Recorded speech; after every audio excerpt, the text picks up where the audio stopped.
Hi everyone, Radhe Radhe. In this video, we're going to be doing chapter 12, verse 10.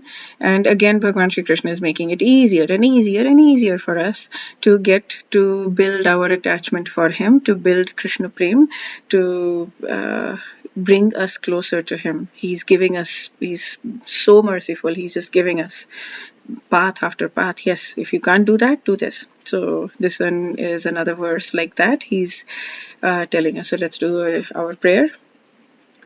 ॐ नमो भगवते वासुदेवाय ॐ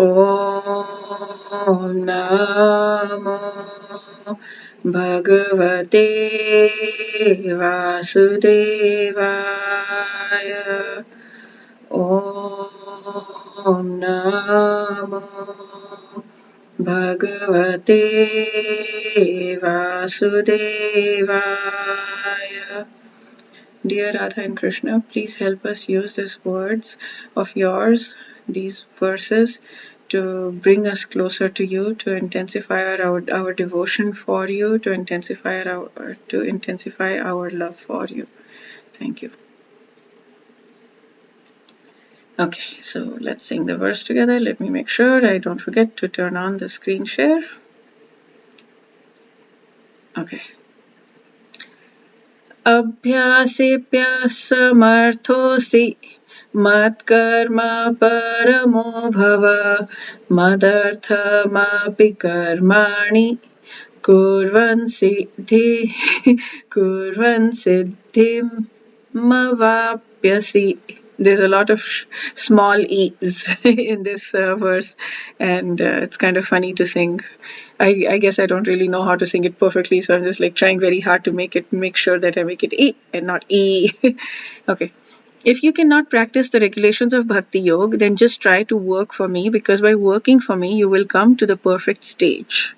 That's it. If you can't do the Bhakti Yoga also, remembering Krishna all the time or trying to remember Krishna all the time may be too difficult, then just work for me. That's Karma Yoga, right? So you just give all the fruits of the work that you're doing to Bhagwan Shri Krishna. You're doing it for him.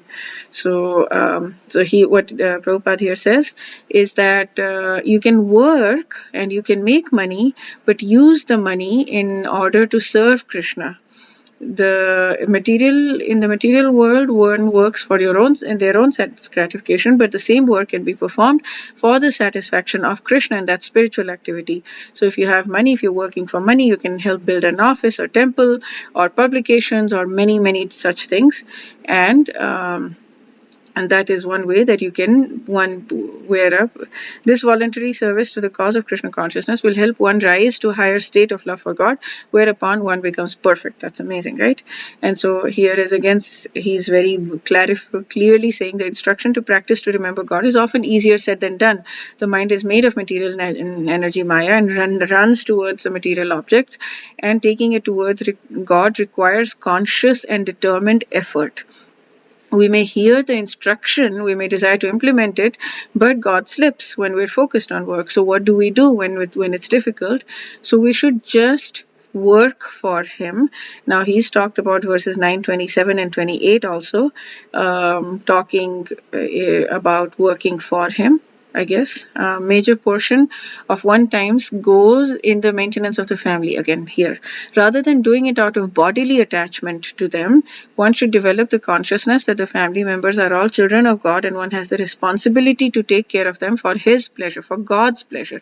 So I am taking care of my family for your pleasure, Bhagwan, not for my pleasure. That is the difference. So you still have families, you're still working, you're going to work and you're taking care of your families. It's just that the goal for doing that is different. That's it. And the same thing for health also. I need to keep my body healthy so I can serve God with it. That's why I will carefully do the tasks required for its maintenance. So when we're practicing, we naturally stop engaging in selfish activities and move towards those that are more in nature of devotional service. Then our mind will become steady and we will be able to focus upon Him, and our love for God will manifest within the heart, and we will gain success in constantly thinking of Him, which is verse 12:8. Constantly think of me. In 12:9 he's saying, if you can't do that, non-constantly think of me. And then 12:10 he says, if you can't non-constantly think of me, just work for me. He's making it easy for us, but he's saying if you do these things, you will attain Krishna prem. And what you will attain is I love this, the book that Vishwanath Chakravarti Thakur has written. The name of the book is Madhurya Kadambini. So I love the meaning of the words. I use that, I think about that, I contemplate, meditate upon that as being the goal, the goal of being able to access. The Madhurya means nectar, Amrit, sweetness. Kadambini means clouds. So it's like clouds of nectar, and they're just pouring over us. It's just torrents of Amrit pouring over us, torrents of God's love pouring over us. So that's what we'll be able to access and feel as Madhurya Kadambini.